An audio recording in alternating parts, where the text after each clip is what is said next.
Assalamualaikum warahmatullahi wabarakatuh. Perkenalkan, nama saya Khatmia Putri Meilani dari kelas MN22C. Di sini saya akan mempresentasikan laporan kajian studi kelayakan bisnis. Di sini ada perusahaan saya yang bernama Mi House, yaitu membuat properti kontrakan.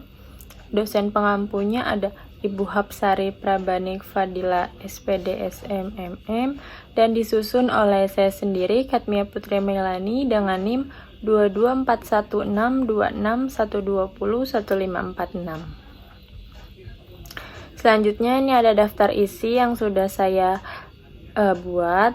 Yang pertama ada bab 1 pendahuluan, yang kedua ada bab 2 kajian aspek legal bisnis, yang ketiga ada bab 3 aspek pasar dan pemasaran, ada bab 4 kajian aspek pestel, bab 5 aspek teknik dan teknologi, dan yang terakhir ada bab 6 yaitu aspek finansial.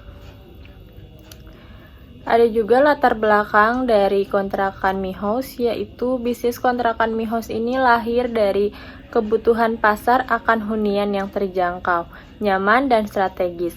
Seiring dengan peningkatan urbanisasi dan mobilitas masyarakat, nama Mi House dipilih untuk mencerminkan filosofi bahwa setiap penghuni dapat merasa seperti di rumah sendiri, dengan kualitas dan kenyamanan yang menjadi prioritas utama. Selain itu, bisnis ini juga dilatar belakangi oleh potensi investasi yang menjanjikan di sektor properti, di mana pendapatan sewa dapat menjadi sumber pendapatan pasif yang stabil. Sini ada identitas perusahaannya, nama perusahaannya Mi House, merek dagangnya Mi House, jenis usahanya yaitu bidang properti kontrakan, kegiatan usahanya menyediakan tempat penginapan, dan alamatnya berada di Perumnas Bumi Timur, nomor 297 RT 04 RW 10 Sukaraja, Teluk Jambe Timur, Karawang, Jawa Barat. Pemiliknya Khatmia Putri Meilani dengan logonya warna biru. Ada juga perusahaan kami, visi, misi, tujuan, dan sasarannya. Yang pertama, visinya ada menjadi bisnis usaha terbaik penyedia kos dan rumah kontrakan yang mengutamakan pelayanan dan keamanan yang memuaskan bagi penghuni kos. Yang kedua, ada misinya yaitu menerapkan langkah-langkah promosi strategis untuk mengenalkan perusahaan kepada konsumen. Yang kedua, menyediakan tempat kontrakan yang nyaman dan aman. Yang ketiga, memberikan pelayanan dan fasilitas yang terbaik kepada penghuni kos atau kontrakan. Selanjutnya ada tujuan, yaitu sumber pendapatan pasif bisnis kontrakan dapat memberikan pendapatan bulanan yang stabil melalui pembayaran sewa.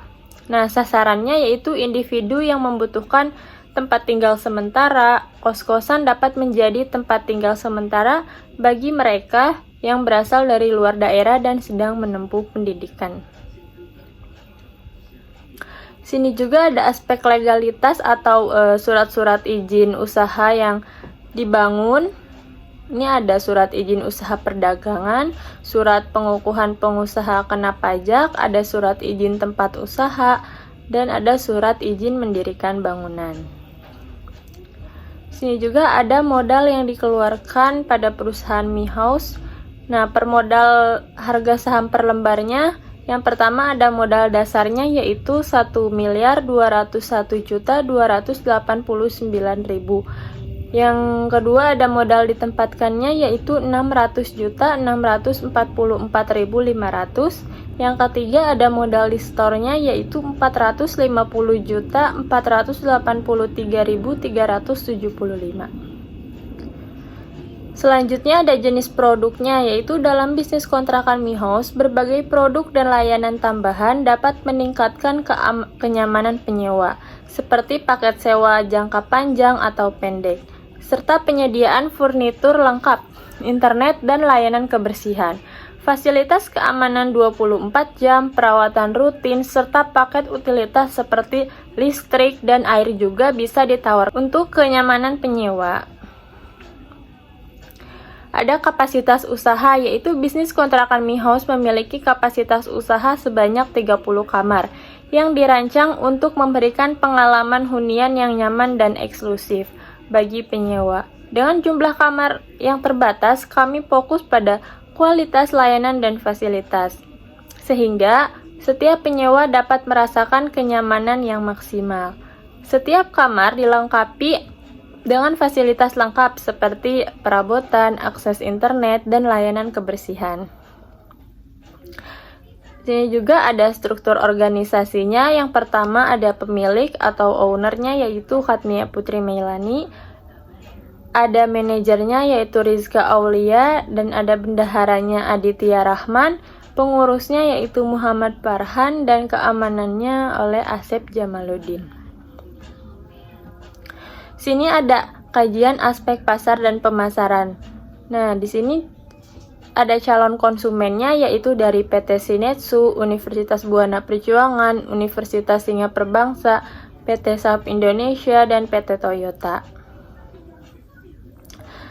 Terus memperkirakan jumlah pelanggan sisa yang dapat dilayani kisaran 70%, maka 70% dibagi 96 sama dengan 29 orang per hari. Jadi calon pelanggan saat ini kisaran ada 15 orang. Nah, terus jika setiap calon pelanggan 29 orang per minggu, maka peluang pendapatan sama dengan 3 juta dikali 29 sama dengan 87 juta per bulan hasilnya. Lalu kami memilih segmen pasar yang dipilih. Jadi segmen pasar yang banyak berminat di kontrakan Mi House ini. Yang pertama konsumennya ada PT Sinetsu, PT Saab, dan PT Toyota. Setelah segmennya dipilih, memperkirakan jumlah pelanggan sisa yang dilayani kisaran 70%. Maka 70% dikali 66 sama dengan 19 orang per hari. Jadi calon pelanggan saat ini kisaran 19 orang. Nah, jika calon pelanggan karyawan 19 per bulan, maka peluang pendapatan ada 3 juta dikali 19 sama dengan 57 juta per bulan. Tetapi bisnis kontrakan Mi House hanya melayani 30 orang dalam per bulan, maka pendapatan yang kami dapatkan sekitar 3 juta dikali 30 orang sama dengan 30 juta per bulan. Selanjutnya ada analisis bauran pemasaran. Bauran pemasaran marketing yang akan diterapkan pada bisnis kontrakan Mi House ini menggunakan 7P, yaitu yang pertama ada produk. Produk ini yaitu produk usaha yang kami tawarkan cukup menarik dan berbeda dengan usaha sejenis kompetitor berdasarkan dukungan fasilitas-fasilitas yang dimiliki, desain kamar atau ruangan yang modern, dan tata letak atau layout yang baik, harga kompetitif, dan dukungan keamanan 24 jam dilengkapi dengan kamera CCTV. Yang kedua ada price, yaitu kos-kosan atau kontrakan kami berbeda dibanding dengan kos-kosan yang di sekitar sini, karena didukung oleh fasilitas internet wifi, ranjang, dan lemari. Konsumen kami diperuntukkan khususnya untuk mahasiswa dan karyawan dengan suasana yang nyaman dan aman, serta didukung fasilitas yang lengkap. Tarif harga yang ditawarkan kompetitif mengutamakan kualitas fasilitas yang cukup sesuai dengan kebutuhan. Yang ketiga ada place, yaitu lokasi yang kami pilih untuk membuka usaha kos dan kontrakan ini sangat strategis, baik untuk mahasiswa maupun karyawan. Bertempat di Perumnas dekat dengan universitas dan perusahaan. Tidak hanya itu, tempat kontrakan kami dekat dengan food court dan mall atau pusat perbelanjaan serta memiliki tempat yang sejuk bagi para penyewa untuk bertinggal di kontrakan kami. Tentu ini akan banyak diminati oleh para penyewa. Yang keempat ada promotion. Nah, strategi mengenai bagaimana produk kita dapat dikenal oleh konsumen melalui beberapa cara. Yang pertama ada advertising atau iklan. Promosi iklan yang kami lakukan melalui sosial media online atau dengan brosur yang akan dibagikan ke kampus terdekat. Yang kedua ada sales promotion, yaitu Promosi produk yang ditawarkan cukup sederhana. Umumnya mereka langsung datang ke tempat berdasarkan informasi dari word of mouth atau mulut ke mulut, dan langsung melihat kamar dan fasilitas yang ditawarkan. Yang ketiga ada personal selling, yaitu calon penghuni kos datang langsung ke tempat kos dan bertemu dengan petugas atau pengelola dan diberi penjelasan tentang harga dan fasilitas yang dimiliki. Yang kelima ada people, yaitu memerlukan pendidikan yang cukup tinggi dengan dibekali pengetahuan produk knowledge yang cukup sederhana akan fasilitas yang dimiliki serta skill dalam melayani. Keamanan dan pengurus harus memiliki staf yang terlatih dan ramah untuk membantu calon penyewa dan menangani masalah sehari-hari, serta menyediakan saluran komunikasi yang responsif seperti hotline atau chat untuk menjawab pertanyaan dan keluhan para penyewa. Yang keenam ada physical evidence, yaitu kami akan menggunakan desain kos yang modern minimalis guna memberikan kenyamanan kepada pihak penyewa, menyediakan taman untuk tempat beristirahat dan mengobrol, serta kolam ikan untuk mengurangi rasa kebosanan. Dengan tampak yang bagus, kami juga akan selalu membuat penghuni Mi House merasa aman dan nyaman. Yang ketujuh ada proses, yaitu menyediakan langkah-langkah yang jelas dan sederhana untuk calon penyewa, mulai dari pendaftaran hingga penandatanganan kontrak. Memastikan metode pembayaran yang mudah dan aman seperti transfer bank, pembayaran online, atau melalui aplikasi. Membangun saluran komunikasi yang efektif seperti email, telepon, dan media sosial untuk menjawab pertanyaan penyewa dengan cepat.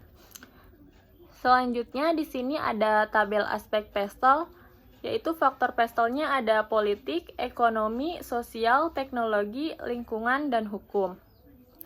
Di sini ada bobotnya, ada skor dampaknya, dan ada totalnya, yaitu semuanya ada 4,0 skala.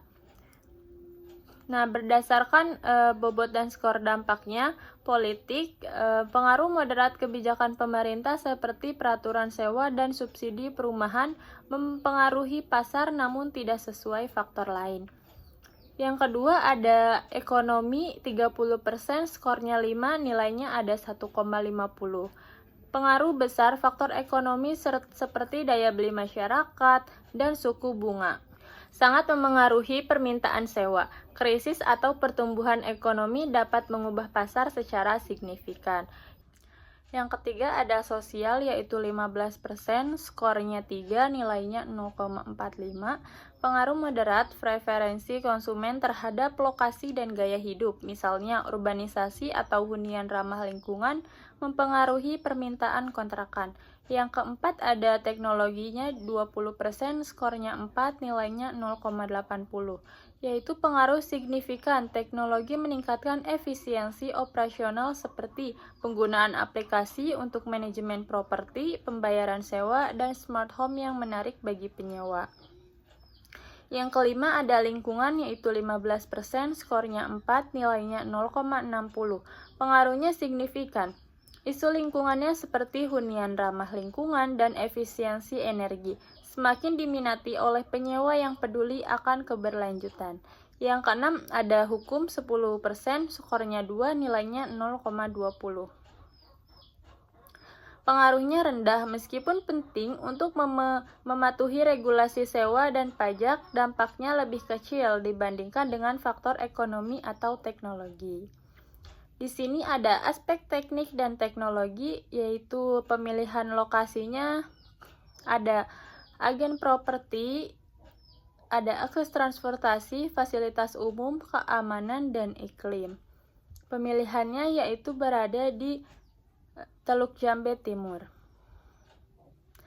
Di sini ada jenis biayanya, yaitu bahan baku, biaya operasi tenaga kerja, biaya overhead, biaya lainnya seperti pajak dan administrasi. Di sini ada rinciannya berapa harga per biayanya. Selanjutnya ada kontrakan Mi House, yaitu layoutnya ada 30 kamar. Di sini ada musolahnya, ada halaman, ada tempat parkir, dan ada gerbangnya. Isi kamarnya ada lemari, kasur, meja, dan ada kipas angin. Peralatan dan perlengkapan kontrakan yang dipakai Mi House, peralatannya ada lemari, kasur, gorden, kipas angin, bola lampu. Fasilitasnya ada CCTV dan WiFi. Peralatan kamar mandinya ada kloset, keran, bak, dan peralatan kebersihannya ada sapu lantai, pel, sikat lantai. Peralatan listriknya ada saklar listrik dan stop kontak. Semua biaya yang dikeluarkan oleh peralatan adalah 46.950 untuk 30 kamar. Yang kedua ada bahan baku yang dipakai untuk kontrakan Mi House ini. Yang pertama ada batu bata, semen, pasir, besi beton, kayu, atap seng atau genteng, keramik lantai, pintu, jendela. Ada instalasi air dan pipa, cat tembok, dan paku. Semuanya mengeluarkan biaya senilai 42.260.000. Di sini ada manajemen proyek, yaitu penyewa atau tenan.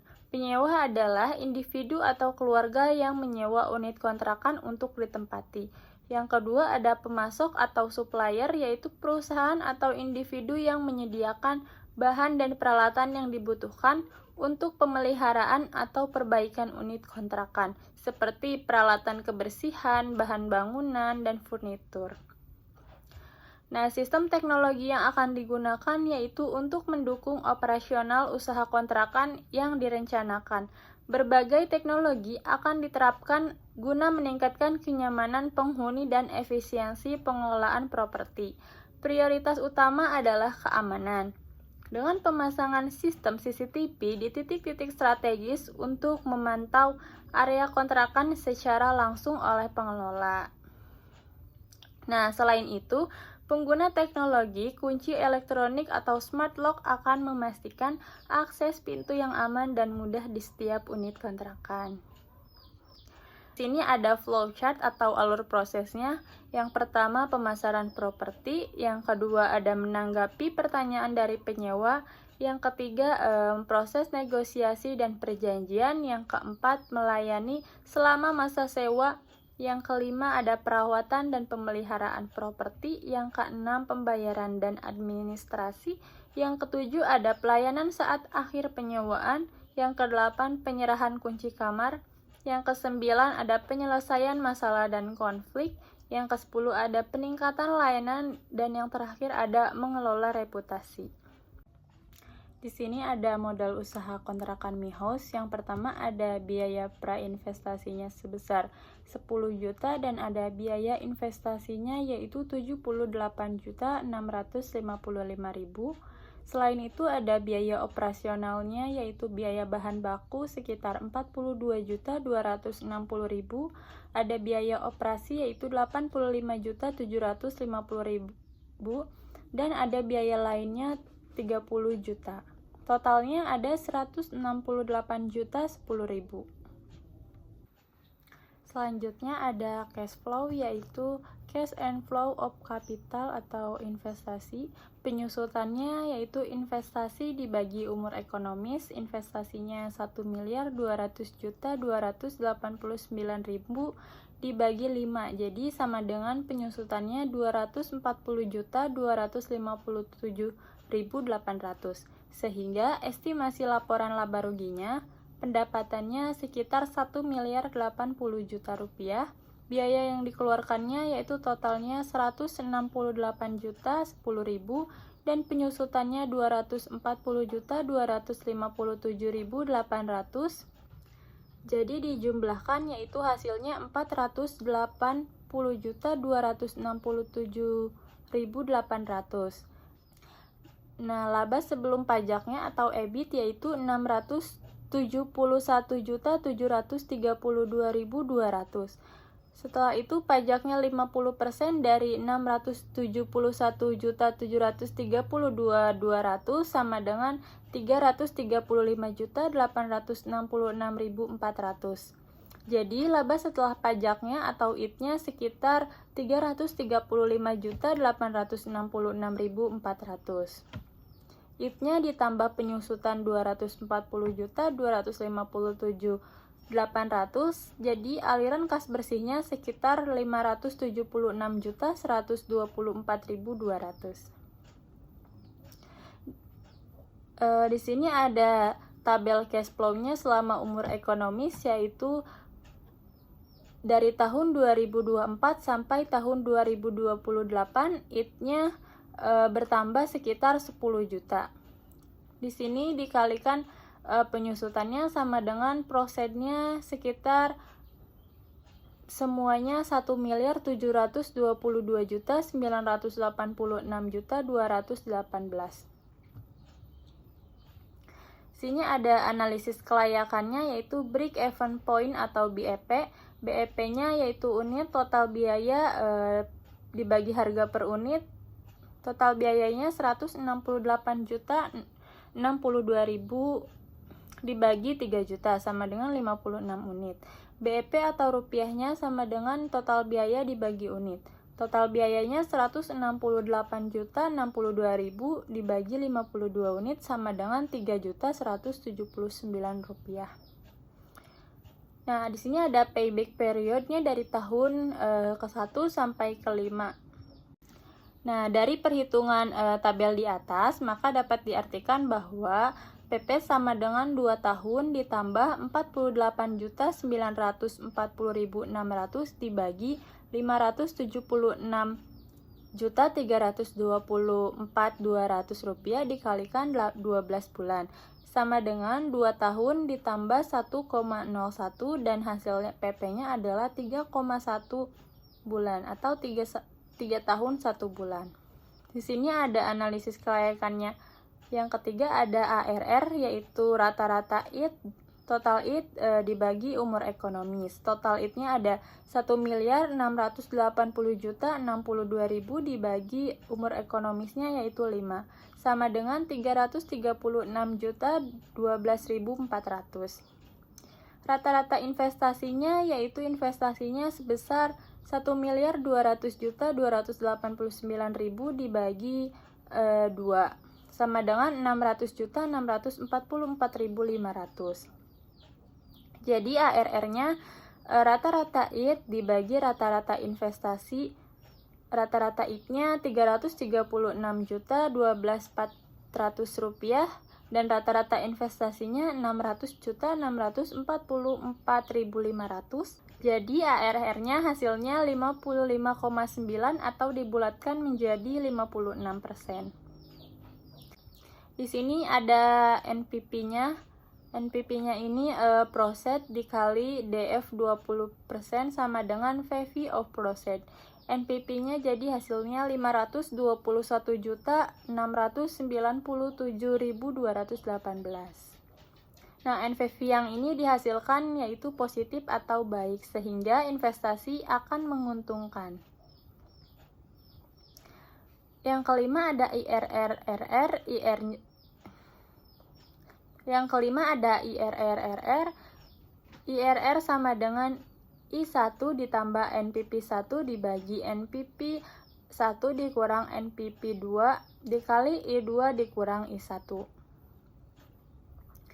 Nah, jadi rata-rata prosetnya 2.881.351.000 dibagi 5, hasilnya 576.270.200.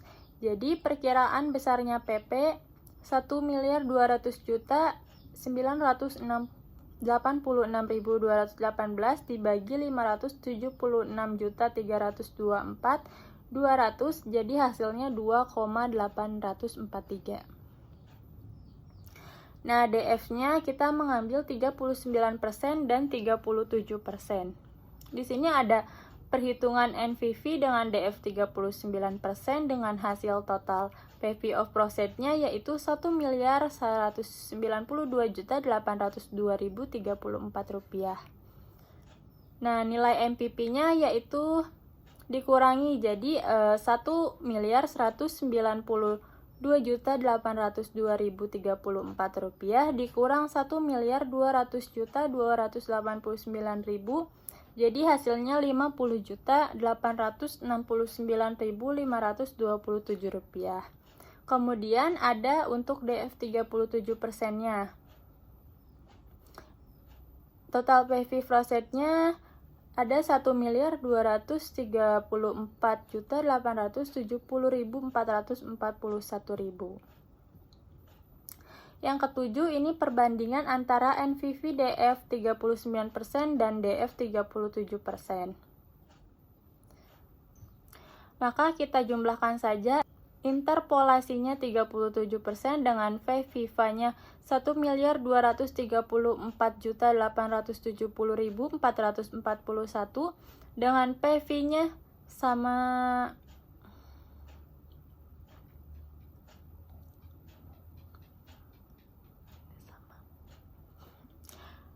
Dilanjut dengan ada initial investment-nya 39% yaitu 611.772.552. Dikurangi dari 1 miliar yang tadi, jadi hasilnya sekitar 623.097.890. Lalu total IRR semuanya sama dengan 36 ditambah 33.581.441 rupiah dibagi 627.097.890 rupiah dikalikan 3%. Jadi hasil IRR-nya 37 ditambah 1,27. Hasilnya 38,27 dan dibulatkan menjadi 38,1. Nah, dari hitungan di atas, maka batas maksimal tingkat bunganya yang bisa digunakan untuk investasi tersebut adalah sekitar 38,1%.